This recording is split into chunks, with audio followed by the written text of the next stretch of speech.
Good morning to all of you. So, till the last class we had completed the analysis which we usually use for the mixed flow patterns, the transitional flow patterns and so on. We had dealt with the homogeneous flow model and we had also dealt with the drift flux model. Okay.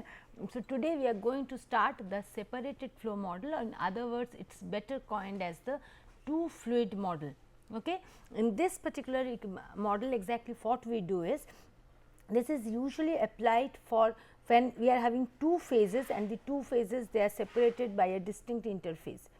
This can also be applied to mixed flow patterns as well. Okay. Here the basic thing which we do is, we consider each phase separately and we write down the equations of continuity, momentum and energy for phase 1 and for phase 2.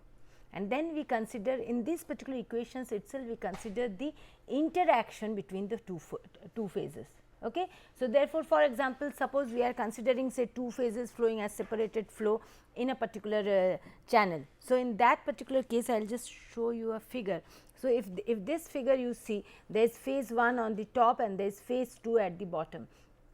So, basically suppose it would have been a single phase flow, then this particular fluid it would have interacted with the wall.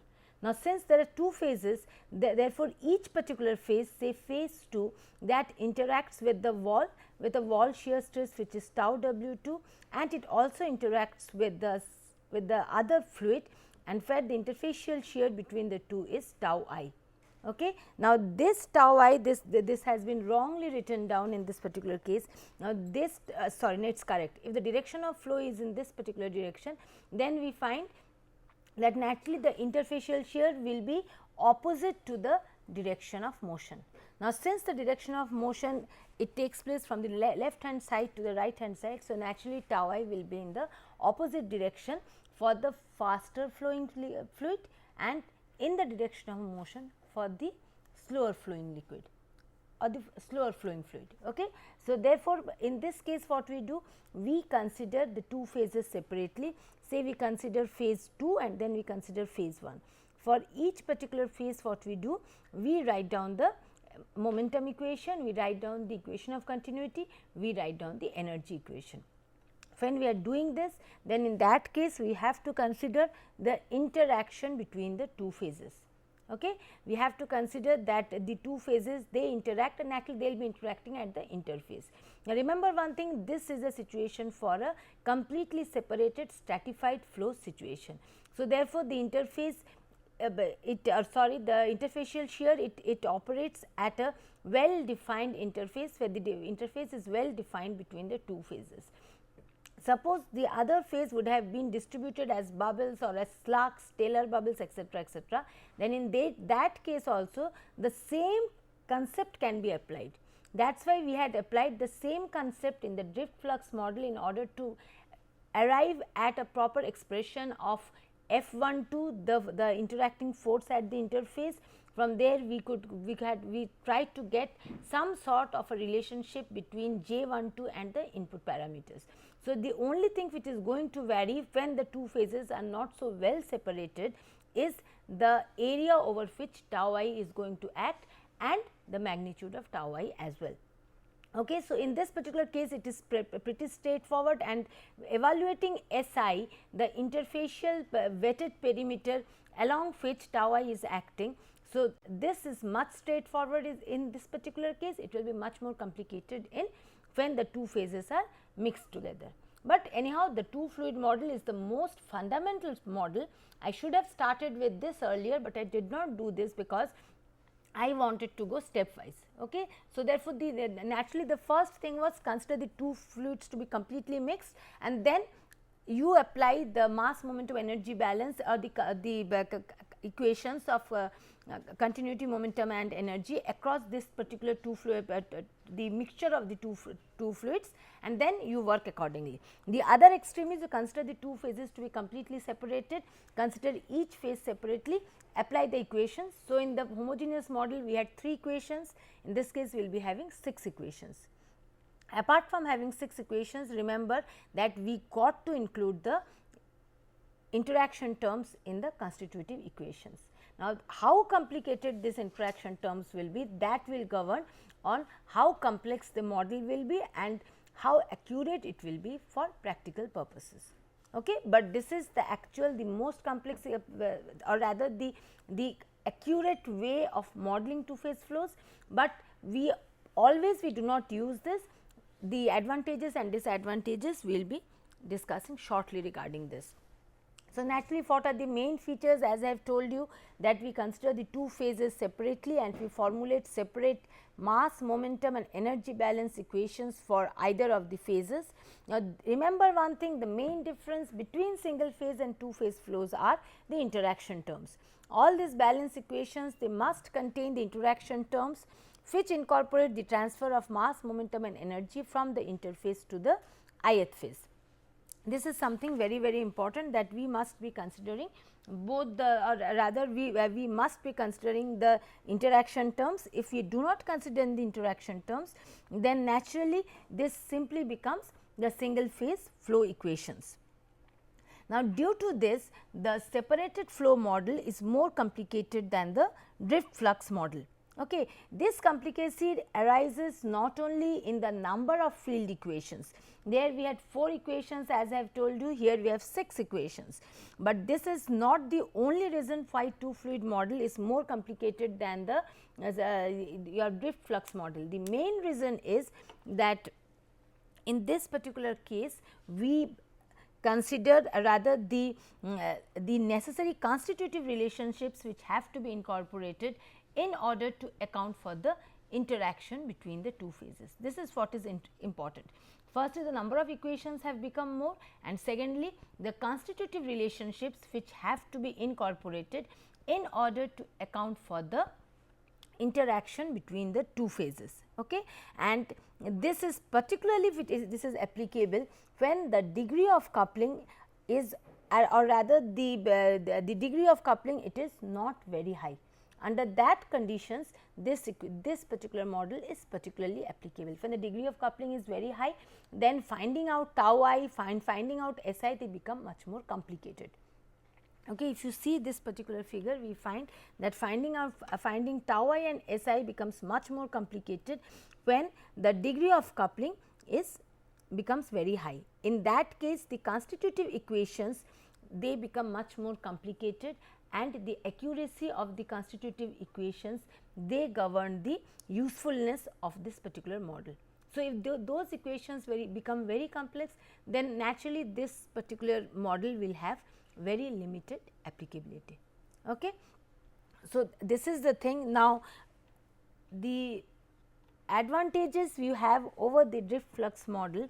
Now, in this particular case, so it is quite evident that the interaction terms, they determine the degree of coupling, and therefore, they determine the transfer processes in each phase.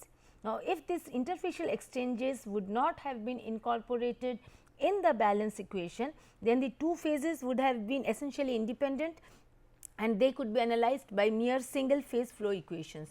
When we start the analysis, we will find that the only difference between single phase flow equations and the two fluid model equations are the interaction terms. Okay. Now, when we should use it and when we should prefer the drift flux model. So, the advantages which we have over the drift flux model. The first thing is, it is more useful when the two phases are weakly coupled and the inertia of each phase, it changes rapidly. This is the first thing. When for weak coupling between the phases, when the inertia of each phase, they change rapidly. Under this condition, finding out tau I SI is not very difficult, and definitely under this particular condition, it is easier to use the two fluid model as compared to the drift flux model. Okay, because under when there is weak coupling, then finding out J21 becomes much more complex. So, under those conditions, we would prefer this. Next is due to the separate conservation equations. So, therefore, since we are writing separate equations for phase 1, separate equations for phase 2.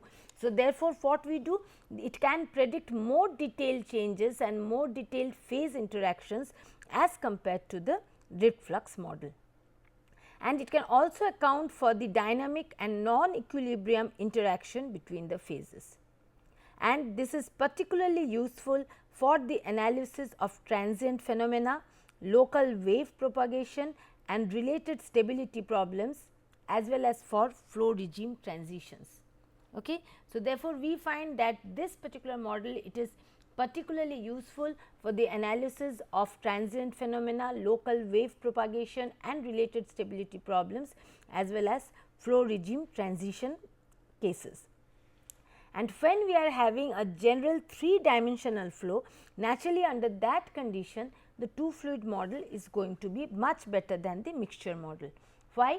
Because for really 3-dimensional cases, it is extremely difficult to develop the relative velocity correlation in a general 3-dimensional form, isn't it? See, whenever we were trying to derive the drift flux model, we had derived it for the 1-dimensional case, and then what we did, we incorporated C0 to account for the 3-dimensional case, with the supposition that C0 is not far removed from unity. That was when will it not be far removed from unity? When more or less the two phases, they obey the 1-dimensional flow assumption. Maybe there is a slight velocity or a voidage profile which can be accounted for. But if there is really very remarkable 3D effects, then naturally C0 will be far removed from unity, and then it is no longer a correction factor, isn't it? Then we have to do a proper balance and then find out a proper C0. Under that circumstance, it is much more easier to consider the 2 fluids separately and write down the equations, find out the interaction terms and then do it accordingly.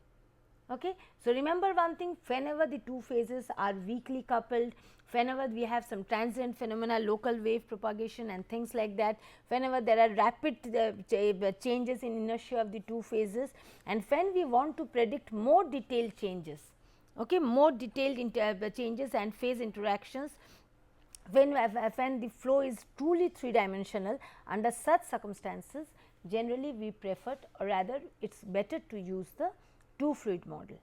And under what circumstances we should be going for the drift flux model? When the total response is more important than the local behavior of the individual phases. Okay. Naturally, when the total response is important, then in that case writing it down for phase 1, writing it down for phase 2 and then adding the 2 and then finding out the mixture response, it is not worth.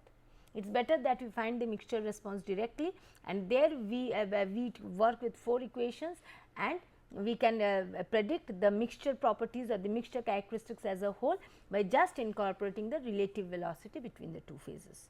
So, under that circumstances the drift flux model is going to be better.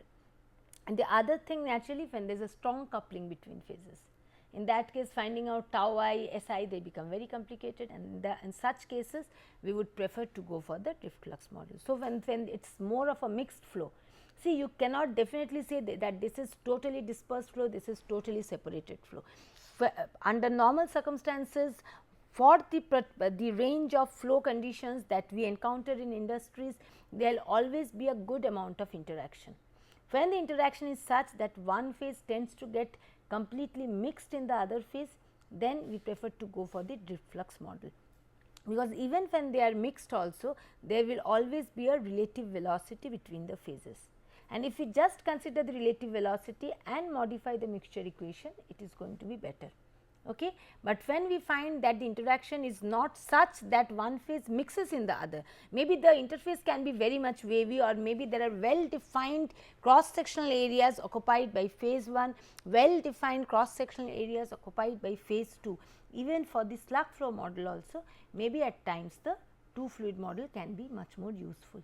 So, depending upon the flow situation, you have to decide whether you will go for the 2 fluid model or whether you will go for the separated flow model. Okay. Now, if we go for the different equations, what is the simplest? The equation of continuity.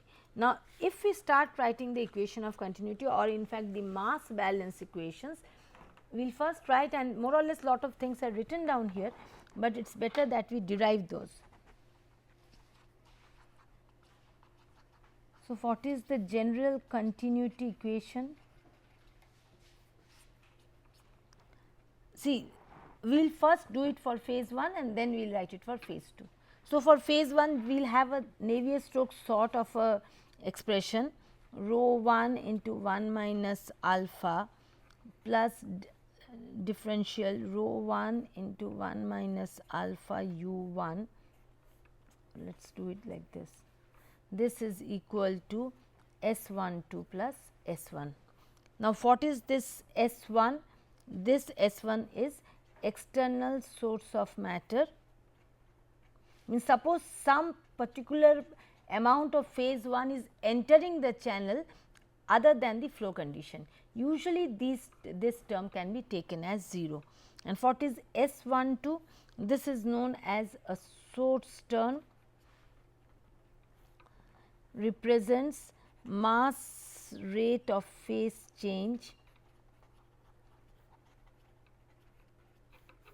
per unit volume. That means, this tells us the amount of mass which goes from phase 1 to phase 2 or vice versa as a result of phase change, as a result of mass transfer, it can be anything. And S 1, this is the external source of matter. If any amount of phase 1 comes from outside into this, usually under the conditions which we consider, S 1 can be taken as 0. Okay? And similarly, we can write it down for phase 2, it is going to be rho 2 alpha. It is better I put a bracket over here. Rho 2 alpha u 2, this is equal to minus S 12 plus S 2. Okay. This S 2 is again external source of matter, usually this is 0, usually this is taken as 0, and naturally this represents, as I have told you, it is a source term which represents the mass rate of phase change per unit volume. So, naturally if mass is moving from phase 2 to phase 1, so therefore, S 12 is positive, mass is entering, and S 12 is negative since mass is leaving. So, these signs they will be adjusted according to the situation. So, this is the most generalized 3-dimensional form of continuity equation, and it simplifies to several simpler equations under different conditions. For example, if we have steady state flow, what happens? For steady state flow, what do you expect is going to happen? Your del del t terms, these two terms, they should cancel out, and under that conditions we get, for steady state flow, what is the thing we get? It is delta rho 1 minus alpha u 1, this is equal to S 12 plus S 1, and here it is going to become rho 2 alpha u 2 minus S 12 plus S 2. Next, if each phase is incompressible, what do you expect? If each phase is incompressible, then what do you expect? Your mean density becomes constant, or in other words, your rho 1, rho 2, they are constant. So, they come out of this. Okay. So, from this particular equation, what we get, this rho 1 and rho 2, they will be coming out of this equation, is not it?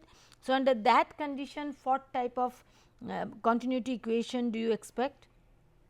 It should be del into 1 minus alpha del t plus delta 1 minus alpha u 1 equals to minus S 12 plus S 2 by rho 1, sorry, yeah, rho 1 plus S 1. And this is going to be del alpha del t plus delta alpha u 2, this is equal to minus S 12 plus S 2 by rho 2, is not it? So, depending on the condition, if it is steady state flow, you get this. If each phase is incompressible, you get such a type of situation. Now, in this particular case, if we say that there is no phase change, then what do you expect? Suppose there is no phase change, both the phases are incompressible and there is no phase change. Under that condition, what do you expect? this particular the right hand side they disappear off, S1 S2 are anyhow 0, is not it. So, the right hand part they disappear off, is not it, and under that circumstances what do you get?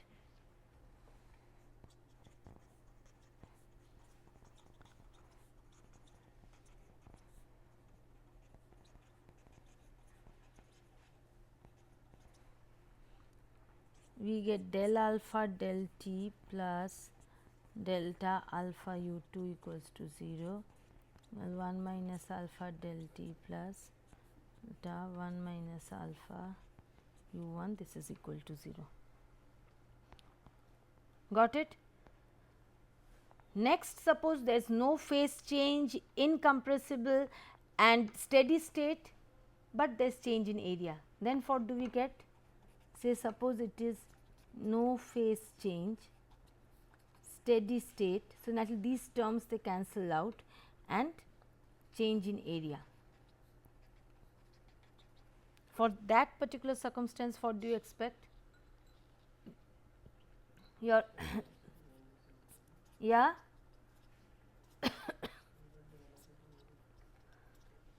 these become equal to 0, is not it? And if it is one dimensional, sorry, one dimensional, I forgot to write, steady state change in area one dimensional. So, in that case what do you get?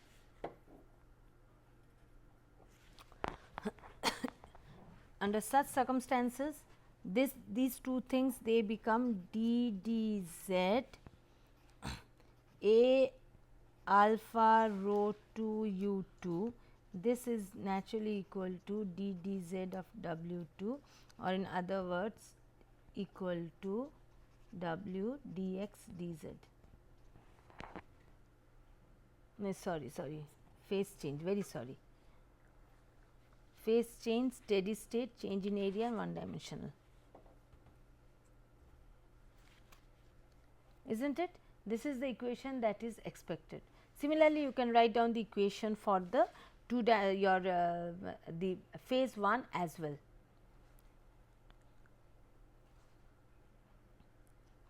So, therefore, these were the different ways. I think I have got a slide for these also. So, this is the general equation of continuity. If you notice my PPT, you are going to see this is the general equation of continuity. Then for incompressible phases, we have just taken out the rho part, rho 1, rho 2 out, and we get this.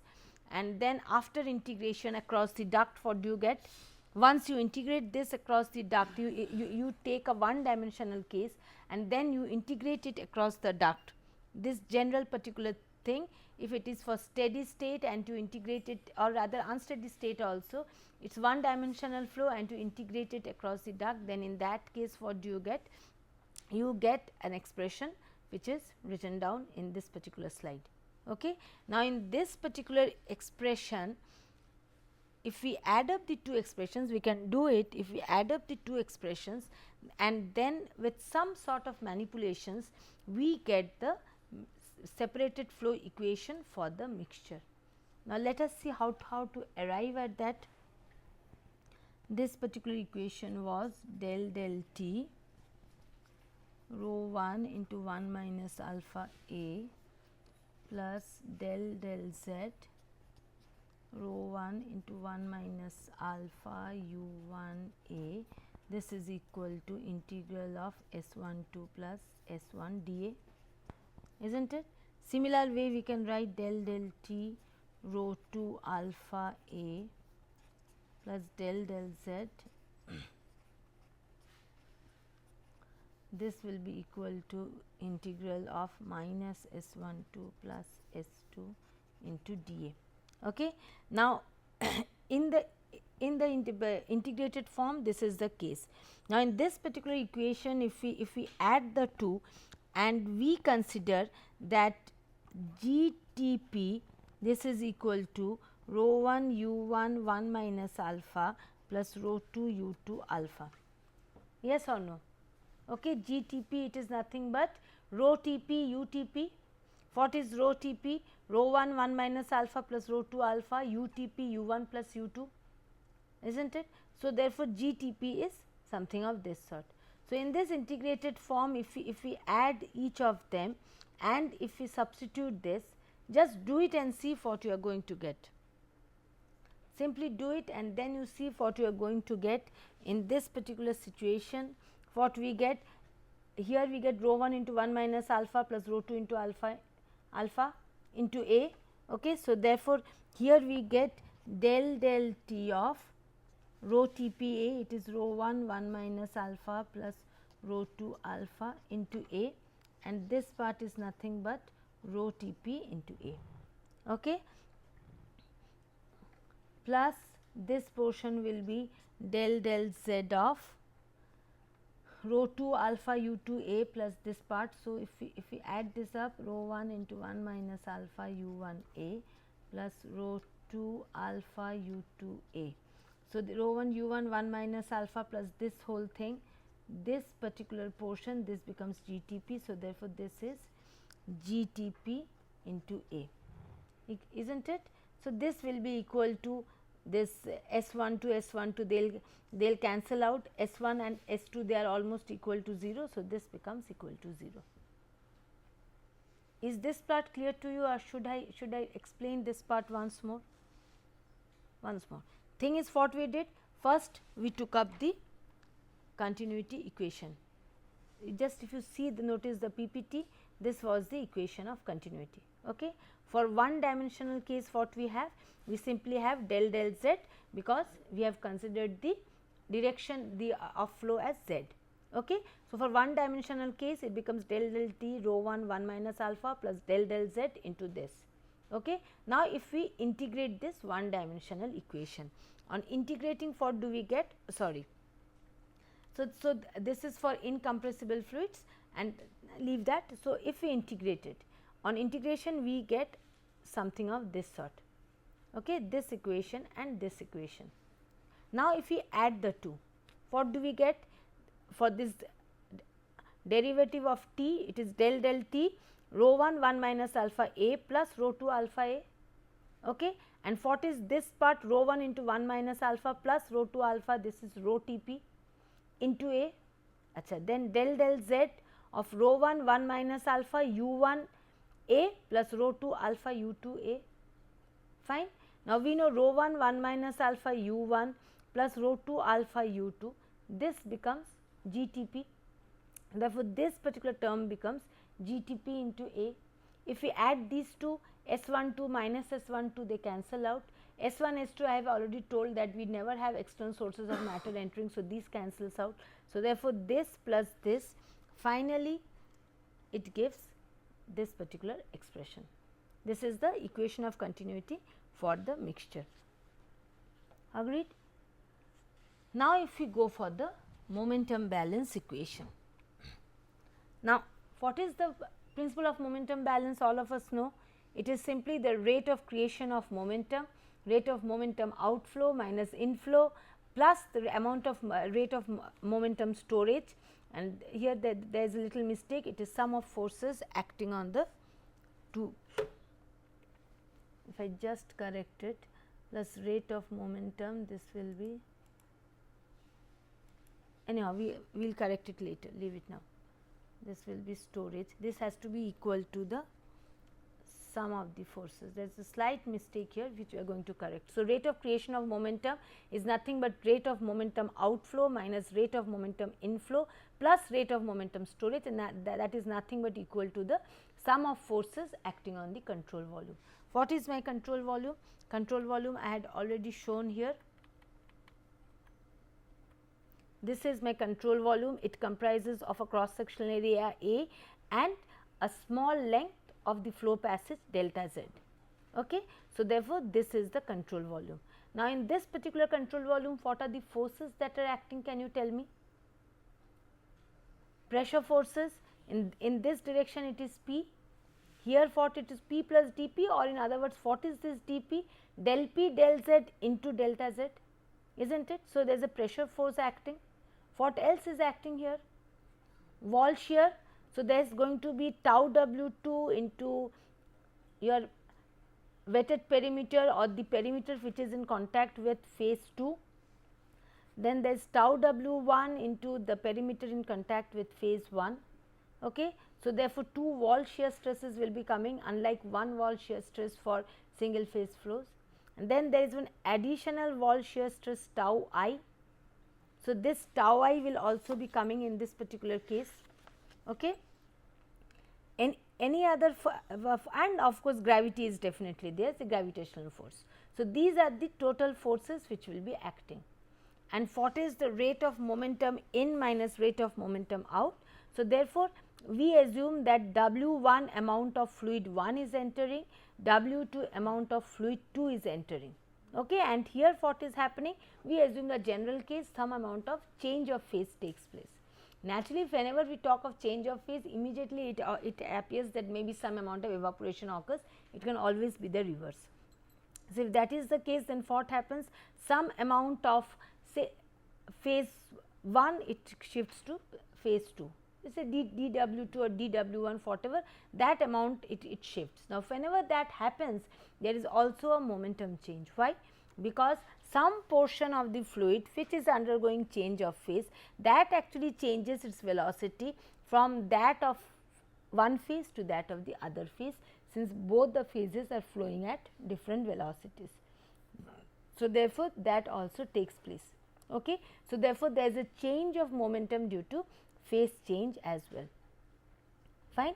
So, therefore, we will be equating, we will be writing down the total number of forces which are acting, then we will be writing down the momentum change, we will be equating it. We will be doing it once for phase 1, then for phase 2, and then if we add the 2, we will find we can combine it in different ways. If we add the 2, we will get the mixture momentum equation. Okay. So, let us do it and then let us see what we are going to get for this particular purpose. So, this is the momentum balance equation.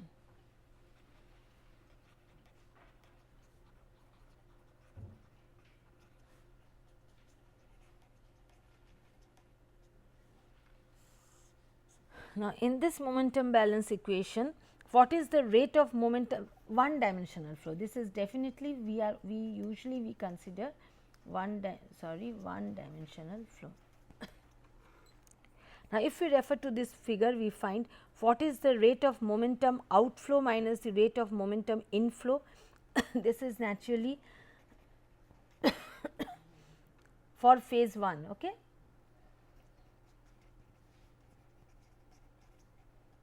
So, this is W1 U1 plus del Z of W1 U1 into delta Z.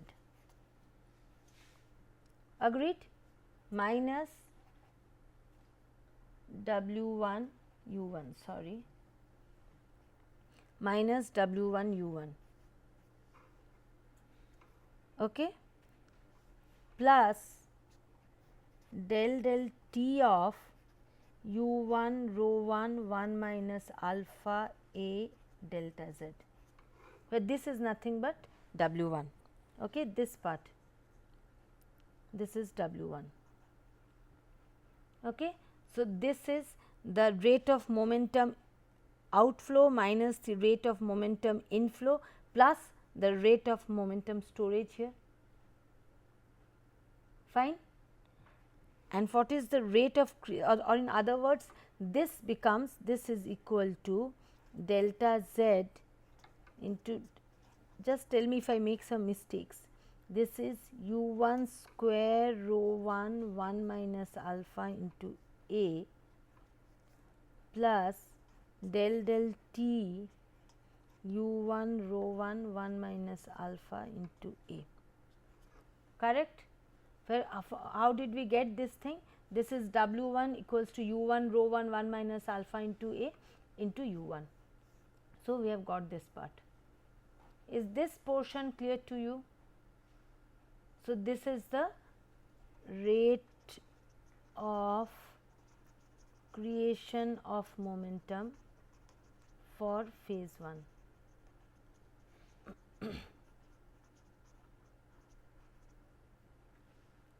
Agreed? This portion, is it clear to all of you? Okay. Now, what are the sum of forces? I believe I have the PPTs for this. On this control volume of phase 1, sum of forces acting on control volume for phase 1.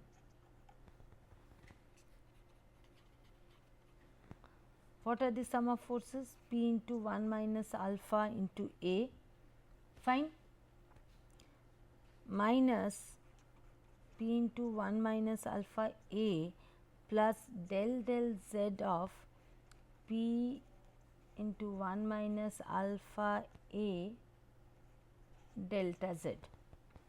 Agreed? Then this gives minus P delta Z del del Z of 1 minus alpha into A, to account for the force on the curved portion. Then of course, minus G rho 1 minus alpha A delta Z sin theta minus tau W 1 delta Z S 1 plus tau I P I delta Z. Sorry, SI, sorry, SI delta Z. See if this portion is clear to you. This is the force which is acting on one part, and then this portion is the force acting on the other portion. If you see this PPT, this is P and this is P plus dP. So, this is basically P plus dP, where we have written P plus dP as del del Z into P into 1 minus alpha into delta Z. Okay. And then this tau W2, sorry, tau W1, we are considering this particular phase, delta Z into S1, tau I SI delta Z, and of course, there is one particular force which is pressure force, which is acting on the curved surface area. Okay. So, therefore, the first two terms, if you take the first two terms, they refer to the pressure forces on the ends of the element. The third term, it is a pressure force on the curved surface, which occurs when there are changes in the cross sectional area only. Okay. Otherwise, this particular thing, it does not arise. Here I have not shown a change in the cross sectional area, but if this would have been a gradual expansion or a contraction, then naturally that particular force would have come. Okay. And this is naturally the gravitational force, and this is the shear stress forces, the wall shear stress and this shear stress. Now, if we equate this particular expression with this particular expression, then we get the momentum balance equation. Agreed? So, therefore, if we equate it, what do we get? On equating it, if you write it down and equate it, we get minus 1 minus alpha del P del Z minus G rho 1 minus alpha sin theta minus tau W 1 P sorry S 1 by A plus tau I S I by A. This will be equal to, this is going to be equal to del del T of rho 1 U 1 1 minus alpha plus 1 by A del del Z of W 1 U 1. This is the thing that we get for phase 1.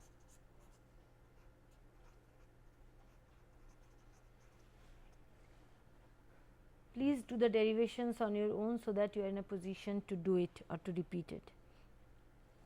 So, this is the situation for phase 1 that we get. Similarly, for phase 2 also you can write such an identical thing. Write it down for phase 2. Just write it down for phase 2. Let me see what you get. For phase 2, if you write it down, what do we get? I think it is already written down, so I will not bother to write it down once more. If you see the PPTs, more or less, rate of creation of momentum of phase 1, this is sum of forces acting on the phase 1, which I have said. you add it up, you get something of this sort. Then for phase 2 also you have the, you can have the similar type of equation. So, these are for one dimensional flow with everything else remaining. Okay. So, under steady state conditions, what do you get? Under steady state conditions, your this term and this term they disappear off. Okay. So, therefore, under steady state condition, the equations it reduces to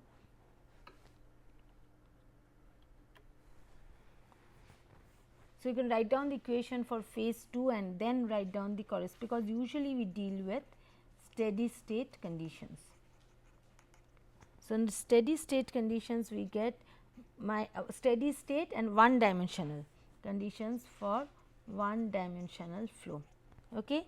So, this becomes minus 1 minus alpha dp dz minus g rho 1 1 minus alpha sin theta minus tau w 1 s 1 by a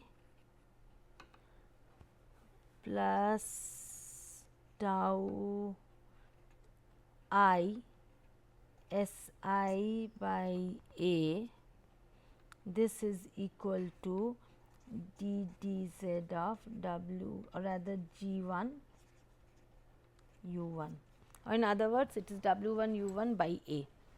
In whatever form you can write it down, this is basically d dz of w 1 u 1 into 1 by a if we consider a to be constant.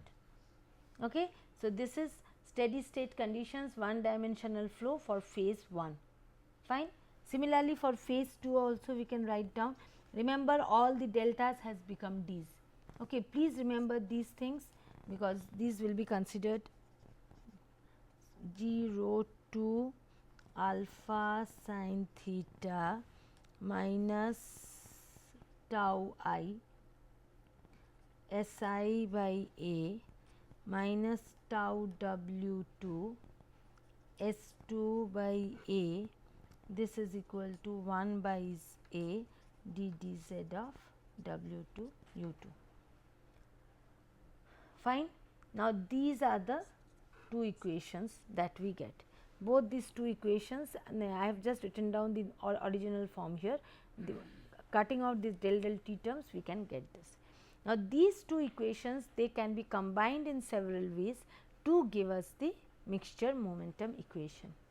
One is you simply add them up. Okay. The other is if you subtract one equation from the other. So, what do we do? If we simply subtract, if we divide this particular equation with 1 minus alpha, we divide this particular equation with alpha and then we subtract one equation from the other. What happens? This dp dz term it cancels out, isn't it? Just do it and tell me what you are going to get. You divide one particular equation with 1 minus alpha and divide this equation with alpha, and then you subtract one equation from the other. Let us see what you get. We are expected to get something of this sort, rho 1 u 1 d u 1 d z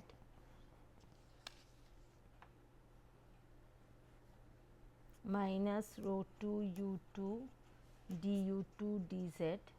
This will be equal to g sin theta rho 2 minus rho 1 minus your tau w 1 s 1 by a divided by 1 minus alpha. This can be taken as f w 1, the interaction of phase 1 with the wall, plus f w 2 by alpha. This f w 2 is nothing but tau w 2 s 2 by a, plus f 1 2 by alpha into 1 minus alpha. Just see these two equations and see whether you can get what I have written down. Subtracting these two terms, d d z of 1 by a, this particular term. Okay. This w 2 is nothing but rho 2 u 2 alpha into a Okay. So, A cancels out. So, therefore, you get rho 2 u 2 du 2 dz, here rho 1 u 1 du 1 dz, you have subtracted the 2, then you have divided by alpha. So, alpha 1 minus alpha goes off. So, g sin theta into rho 2 minus rho 1. Okay. In the same way, if you do, you find that you get a equation something of this sort.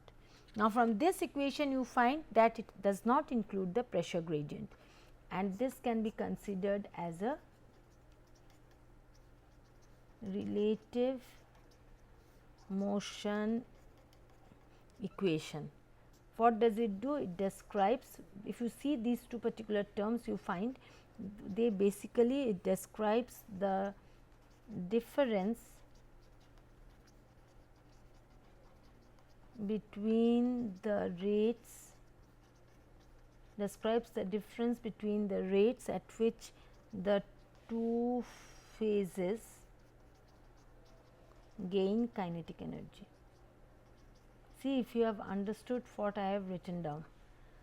Basically, if you find this is the difference between the rates at which the two phases gain kinetic energy, is not it? So, this minus this, the rate at which they gain kinetic energy can be obtained from g sin theta rho 2 minus rho 1 minus the interaction of phase 1 with the wall by 1 minus alpha, the volume which is occupied by phase 1, plus the interaction of phase 2 with the wall divided by the volume occupied by phase 2, plus your interaction between the two phases by alpha into 1 minus alpha. This is one way of combining these two equations for steady state conditions which we have obtained. What is the other way? You simply add the two equations. Do the addition part and see what you get. You have just try to see, you get 1 minus alpha dp dz plus alpha dp dz. So, 1 minus alpha plus alpha, it gives you dp dz, is not it? So, in that way you get dp dz. Here what do you get? G rho 1 1 minus alpha sin theta, g rho 2 alpha sin theta. It is simply g rho Tp sin theta. In this way, if you keep on adding each and every term, you finally get a mixture momentum equation which is of the same form that we had obtained for single phase flows, the same form that we had obtained for homogeneous flow model. It will be dp dz equal to one particular frictional term plus one particular gravitational term plus one particular acceleration term. Only thing is there the frictional term, it was just with the wall and nothing else. In this particular case, the frictional term will consist of phase 1 with wall, phase 2 with a wall, phase 1 and phase 2. So, just do this addition and then you see what you are going to get. Simply do this particular addition, and then the thing which we are going to get is it's minus dp dz equal to g sin theta into 1 minus alpha rho 1 plus alpha rho 2, or in other words this is rho Tp, plus you get tau w 1 s 1 by a plus tau w 2 s 2 by a. We can also write it down as f w 1 plus f w 2, where this is f w 1, this is f w 2, which f w 1 f w 2 denoting the interaction of phase 1 and phase 2 with the wall, okay, plus 1 by a d dz of w 1 u 1 plus w 2 u 2. This is the acceleration pressure gradient. Okay. So, therefore, from here we get minus dp dz, this is minus dp dz gravitational plus your dp dz frictional plus dp dz acceleration. Okay. So, this is the final form which we get. Okay. So, what we basically did in this particular case, we first considered the two phases separately. We wrote down the momentum equation for phase 1, we wrote down the momentum equation for phase 2, and then we tried to combine them in different ways. In one particular way, we tried to combine them in such a way that they give us the rate or the difference between the rate at which the two phases gain kinetic energy and the other one a simple addition term. What we got? We got a typical momentum balance equation for two phases when they are considered separately, that comprised of the gravitational pressure gradient, the frictional pressure gradient and the acceleration pressure gradient. Remember, in the final expression there is no tau I here, because the two tau I's they cancel out, fluid 2 on fluid 1, fluid 1 on fluid 2, the two tau I's they cancel out. So, therefore, we do not have a tau I in this particular expression. Now, once we have got this particular expression, the next endeavor is how to find out the pressure gradient from it. Now, similarly, just as we had done in the previous case for homogeneous flow, we find that U1 it should be varying with Z. Why? Because your the specific volume it varies, or the density it varies with the axial distance, just because of the pressure drop, isn't it? So, U1 it is going to be W1 by rho 1 A1 or rho 1 A alpha. So, we find alpha varies with Z, we find U1 varies with Z, A also may vary with Z. Okay. So, accordingly we have to write down this term, and then if we simplify the acceleration pressure gradient and we incorporate that particular term in the total pressure gradient, we would get the total expression comprising of a denominator and a numerator, where the denominator will give us the choked flow condition for two phase flow under separated flow conditions, and the numerator it will have 3 or 4 particular terms denoting the gravitational pressure gradient, the frictional pressure gradient and the pressure gradient due to the area change and such other terms. Okay. So, in the next class we will be writing the particular momentum balance equation that we have got in this particular equation by substituting the acceleration pressure gradient, so that we get the final expression from where we can find out the pressure drop from known input parameters, and then we will try to define the condition of choking for two phases under separated flow conditions. So, that is all for today. Thank you very much.